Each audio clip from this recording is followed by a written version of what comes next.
Hey, salut à toutes et à tous, comment c'est que ça va bien? Aujourd'hui, on se retrouve pour un nouveau tutoriel sur comment animer une sprite sheet. La semaine passée, je vous ai montré comment faire en sorte pour que notre personnage se déplace et qu'il soit suivi par une caméra. Je vais vite fait vous remontrer. Et on aimerait bien l'animer le personnage, parce que là, actuellement, ok, il bouge, nickel, mais par contre, il n'y a pas d'animation, c'est un peu horrible. Donc pour ce faire, j'ai créé vite fait en amont une sprite sheet. Ok, du coup, qu'est-ce que c'est une sprite sheet? En fait, c'est un ensemble d'animations, enfin d'images, qui ont pour but de créer une animation quand on les lit à la suite. Typiquement, là, le personnage il descend, on voit ses petites jambes changer, s'alterner au fur et à mesure que l'animation se produit. Autre exemple, le coin par exemple, au stade de base, il nous regarde et il commence à tourner pour faire une petite boucle. Et si on par exemple avec l'image de la sprite sheet de coin, la pièce va tourner au fur et à mesure que l'animation se produit. Donc aujourd'hui je vais vous montrer pour cette première partie comment faire pour animer une sprite sheet assez basiquement. Et dans la partie 2 je vous montrerai comment faire en sorte pour relier l'intelligence, c'est-à-dire le mouvement du personnage avec l'animation en question. Donc sans plus tarder, on va créer une classe sprite sheet animation. Moi j'ai déjà créé en amont, mais je vous rappelle comment en créer une. Vous allez dans votre source ici, vous faites clic droit, ajouter, vous faites classe et vous mettez le nom de votre classe. Sprite Animation et vous mettez ajouter. Donc une fois dedans, on va définir les propriétés qu'elle aura besoin. Elle aura besoin de quoi? Avant tout une texture. La texture ça va donc être tout ce qui va être la sprite sheet en fait, l'image en tant que telle. Ensuite on aura besoin d'une liste de rectangles qui aura pour but de faire la découpe en fait de chaque image. Donc ça va être les frames. Les frames, ça va être les images découpées. Après ça, on a besoin d'une variable int de la frame actuelle, du coup de l'image actuelle durant l'animation. On sache où elle est et que faire.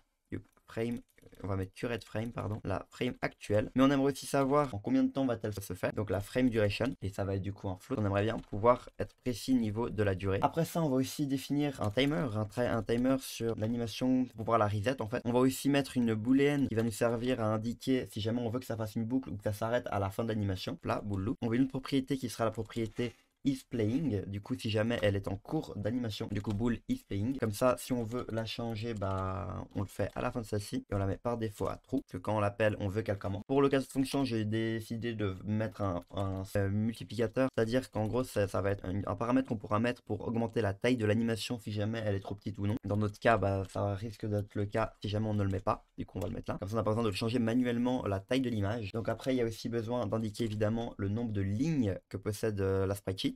Dans le cas de la pièce, il y en aura une seule. Mais pour d'autres, typiquement celle du personnage, il y en aura au moins 4, on va dire. Pour les colonnes, là, il y en a 4 ou 5, je sais plus, pour la pièce. Ça, faut le mettre, l'indiquer.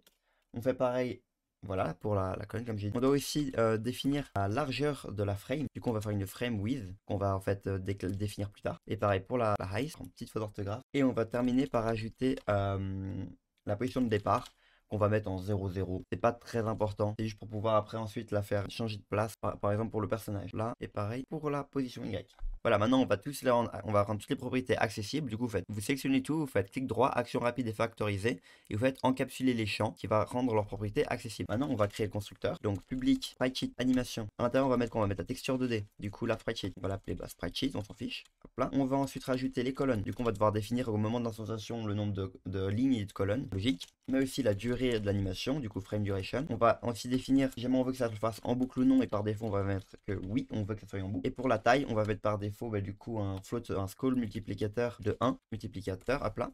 Par contre j'ai vu que j'ai fait une petite faute d'orthographe en haut, on va juste le modifier. C'est scroll multiplicateur et pas multiplayer. On va juste mettre une petite majuscule ici, hop là c'est bon. Du coup scroll multiplicateur qu'on va aussi définir à 1, c'est-à-dire que du coup la taille de base on va pas la modifier, mais on peut le faire si on a envie, si on a besoin. Donc là on va évidemment juste attribuer donc les paramètres de la fonction du constructeur aux variables qu'on a définies au-dessus. Du coup sprite sheet, row, par contre on veut le row mais du haut.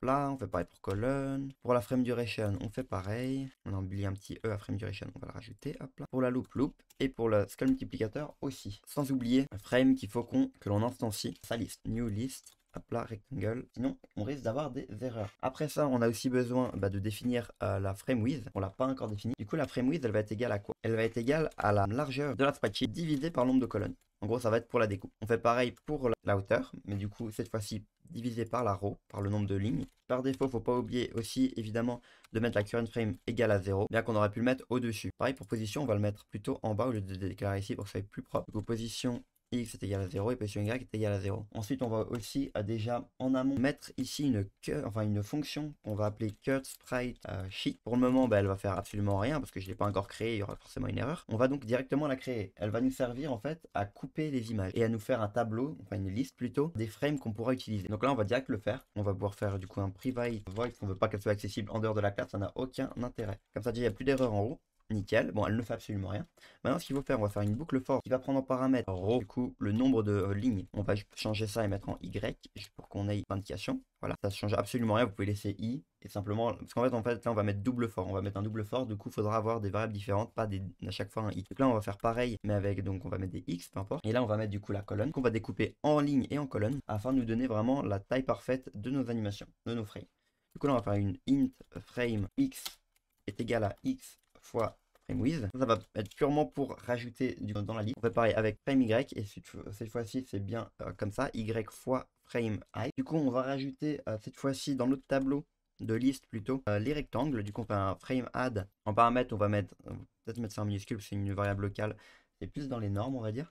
Du coup on fait un new rectangle. En paramètre on va lui faire passer du coup frame X, frame Y ainsi que la largeur et la hauteur des frames, frame width et frame height. Ferme la parenthèse. On fait ça, on va déjà vérifier qu'il n'y ait pas d'erreur. Là, je vois un petit trait rouge, il n'y a aucun souci, nickel. Du coup, là, le code sprite sheet, normalement, il devrait fonctionner si j'ai pas fait d'erreur.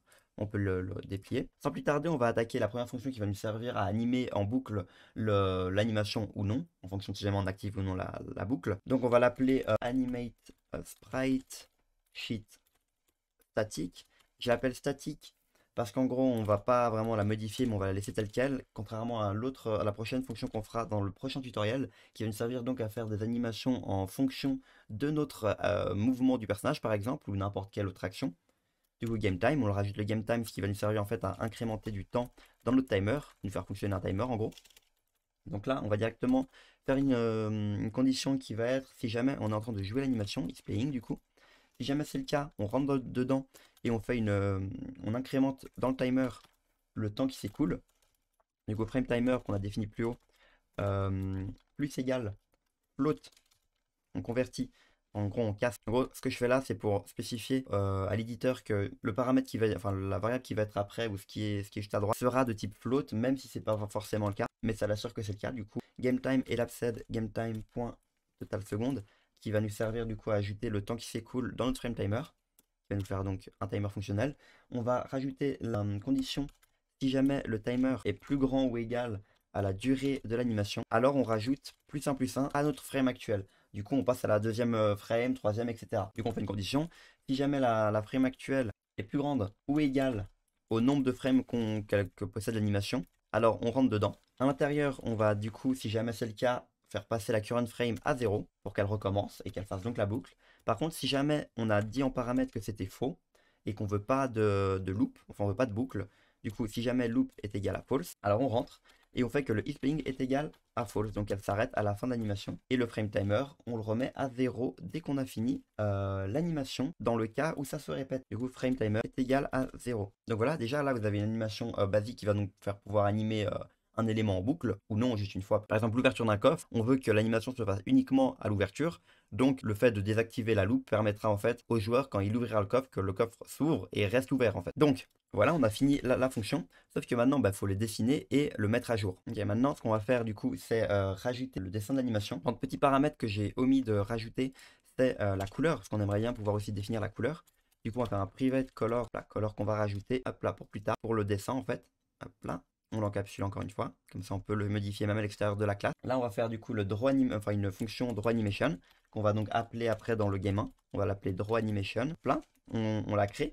À l'intérieur, ce qu'on va faire, c'est qu'on va quand même vérifier si jamais la frame actuelle est plus grand que 0, pour pas qu'il y ait de bug en fait, et qu'elle est aussi plus petite que le nombre de frames qu'on possède, donc frame count, et auquel cas on dessine. Nous, étant donné qu'on a mis un scroll multiplicateur, bah, on doit forcément redéfinir et redessiner plutôt le rectangle à chaque chargement de dessin en fait.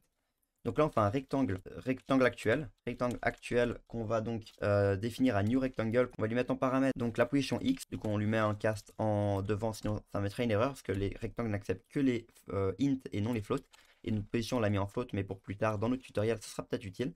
Du coup, position X position Y. On lui rajoute aussi du coup la frame actuelle. On va aussi mettre, là on n'a peut-être pas besoin de mettre en int. Frame duration, du coup la frame actuelle. Du coup frame, on lui met l'ouverture de tableau qui va nous servir à sélectionner du coup la frame. On met la frame actuelle, plus de la largeur, fois le scroll multiplicateur. On fait pareil avec la height. On va juste copier la ligne, hop là. Sauf que cette fois-ci du coup on met la height. Et pour finir, on va lui rajouter la couleur à la toute fin. Hop là, ici on va mettre un color. Pourquoi il y a une erreur? Ah bah oui, parce qu'en fait on va pas mettre la couleur ici, on la mettra après au dessin. Donc là déjà il n'y a pas d'erreur, c'est nickel. Maintenant il faut du coup le dessiner. On va faire un global.spritebatch. On l'avait défini dans le premier tutoriel, mais du coup vous faites le dessin. Si jamais vous n'avez pas fait de global spritebatch, donc j'ai fait vous montrer. Si jamais vous n'avez pas fait ça, bah simplement vous passez en paramètre de la fonction spritebatch que vous pouvez donc appeler ici. Du coup on fait global.spritebatch.draw dans le cas du tutoriel. Du coup vous faites le dessin, vous faites spritesheet, virgule, le rectangle qu'on vient de créer, du coup rectangle actuel, virgule, la frame actuelle, current frame, virgule, la couleur, du coup color.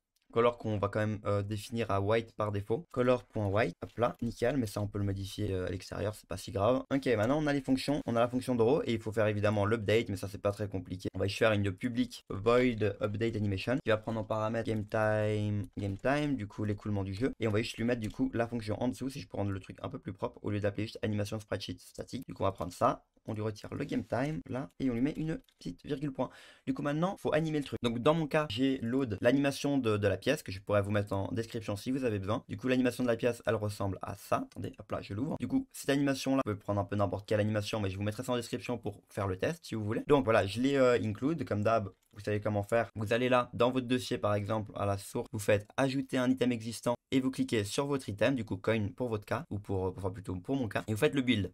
Dès que c'est fait, il faut évidemment l'appeler. Personnellement, j'ai fait une global texture de coin, du coup vous tapez ça pour pouvoir l'appeler dans Game 1, dans le load. Dans le load, vous faites globalTexture.coin, du coup que vous avez créé dans global texture, est égal à content.load texture 2D et le nom du fichier, sans le point PNG ou le point JPEG, peu importe, sans le point. Du coup là, elle est load. Ok, maintenant, il faut créer l'animation. Donc dans ce cas-là, ça va être un peu à la dure parce que bah, c'est que la partie 1 du tuto, mais ça marche très bien quand même. Du coup, vous faites un private animation spreadsheet animation qu'on va appeler animation coin. On s'en fiche, ça va être juste pour le coin cette fois-ci. Qu'on va donc initialiser dans le initialize si on veut. Par contre, je mets tiré du bas. Pour la norme, c'est pas très important, vous mettez ce que vous voulez, hein, c'est un détail. Pour l'instant, si est égal new spreadsheet animation, vous allez passer en paramètre donc la spreadsheet, du coup global texture de coin dans mon cas, là, virgule, le nombre de lignes, elle a combien de lignes? Elle en a une. Elle a combien de colonnes? Elle en a 1, 2, 3, 4, 5, 6. Du coup, 1 et 6, on met 1,6. La durée, on veut qu'elle dure 0,7 up float d'animation. Est-ce qu'on veut que ce soit en boucle? Pour le moment, oui. Est-ce que le multiplicateur, on le laisse à 1? Non, on laisse pas à 1. Du coup, ce qu'on va faire, c'est qu'on va mettre à true la loupe et on va le mettre genre à 6 pour qu'elle soit plus visible. Hop là. Du coup, c'est bon, l'animation, elle est présente. Maintenant, il faut quand même l'update et la dessiner. Ok, dans l'update, vous allez évidemment appeler l'animation coin.update que vous passez en paramètre game time. Là, du coup, l'animation du coin se fait, simplement, elle n'est pas encore dessinée. On va le faire juste ici. Et on va faire animation coin.draw animation. Et normalement, si j'ai pas fait d'erreur dans mon code, elle devrait apparaître et tourner en boucle. Voyons voir. Youps, j'ai une petite erreur. Du coup, j'ai fait quoi? J'ai oublié un virgule point ou une parenthèse dans le draw animation. Ça va se régler assez rapidement. Moi, déjà, j'ai oublié ici, pourquoi j'ai un sprite batch? C'est pas ce que je voulais mettre. Je voulais mettre un sprite sheet, évidemment, pas sprite batch. Et ici, qu'est-ce que j'ai oublié? Bah, il faut le passer, il faut le mettre en int devant. Hop là, il faut lui faire cast le int. Hop, hop, hop, mettre du contenu complet. Parce que le scroll multiplicateur, sauf erreur, bah, je l'ai mis en float. Donc pour que le contenu soit en float, bah, il faut que je le mette tout en paramètres. Hop là. Enfin en cast, pardon. Et donc là, on va directement vérifier si dans game 1, j'ai pas fait d'erreur. Pardon, il manque un virgule point apparemment quelque part. J'ai une parenthèse de trop, voilà. On va lancer, on va vérifier si jamais ça marche bel et bien. Ok, ça ne s'anime pas. Bon, elle se dessine bien, mais elle ne s'anime pas. Du coup, on va voir pourquoi elle ne s'anime pas. Ok, bon, j'ai compris pourquoi est-ce qu'il y a une petite erreur. Je vais quand même vérifier, mais oui, c'est bien ça, c'est le frame timer. Je l'ai mis un crochet enfin, après, quoi. Il fallait que je le mette ici. Et on va juste augmenter un petit peu la vitesse. On va la mettre à 0,3. Et on va vérifier si ça marche bel et bien. Et c'est bon, l'animation se fait. Bon, là, elle est un peu saccadée parce que bah, je n'ai pas mis forcément la bonne rapidité. On va mettre à 0,1, voilà, peu importe. Voilà, 0,1, la pièce tourne déjà un peu mieux. Le scroll multiplicateur, on va le vérifier, on va le mettre à 2 pour voir si jamais elle est réduite. La taille de la pièce, et elle est bel et bien réduite. Et là, notre personnage peut la ramasser, et hop là, on l'a ramassée. On peut aussi vérifier si jamais on met que la boucle est à false, est-ce que ça s'arrête bel et bien à la fin de l'animation. Donc elle va tourner et s'arrêter. Hop là, c'est bon.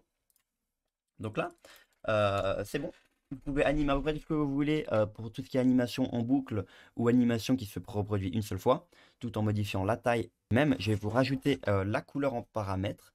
On va mettre du coup ici color.red par exemple. Ce qu'on va faire, c'est qu'on va rajouter en paramètre de l'animation le paramètre color. Du coup, color est égal à color qu'on va juste mettre dans les paramètres ici et que par défaut on va mettre à white, que c'est la couleur qu'on utilise toujours. Hop là, color white, pardon, on va mettre color est égal à white. Pardon, petit souci du coup là, il comprend pas que c'est la variable. Du coup, ce qu'on va faire, c'est qu'on va rajouter, enfin on va changer son nom couleur height, hop là, on va modifier ici, ici et donc le mettre en majuscule juste ici. Donc étant donné que je peux pas la mettre ici parce que c'est déjà une sorte de classe le color, ce qu'on va faire, c'est qu'on va la mettre avant, mais du coup pas par paramètre par défaut. Pardon, on va mettre comme ça. Vous retirez cette partie-là. Vous faites color. Et donc par défaut, elle va prendre color white, mais bon, vous devez quand même le définir au moment de l'instanciation. Pour vérifier, on va mettre juste avant le trou color red. On va vérifier si jamais la pièce est un peu plus rouge. Pas une erreur. Hop là, color. Ici, on va mettre color sprite. Hop là, parce que vu que j'ai modifié le nom avant, faut le faire. Du coup, tuto YouTube color red. La pièce est bel et bien avec un filtre rouge, du coup c'est bueno. Mais du coup là on va mettre color white, c'est la couleur par défaut, la couleur de visualisation si vous voulez. Voilà, donc c'est bon, la pièce s'affiche bel et bien, on peut changer la couleur, la taille, si jamais c'est une boucle ou non. Dans la prochaine vidéo YouTube, je vous montrerai comment faire en sorte pour que le personnage s'anime en fonction de la direction où il va, etc. Si jamais il meurt, enfin en fonction de son état quoi. Merci d'avoir regardé la vidéo, n'oubliez pas de vous abonner, liker, et on se retrouve tous les samedis à 18 h pour un nouveau tutoriel, et donc la partie 2 la semaine prochaine. Ciao ciao.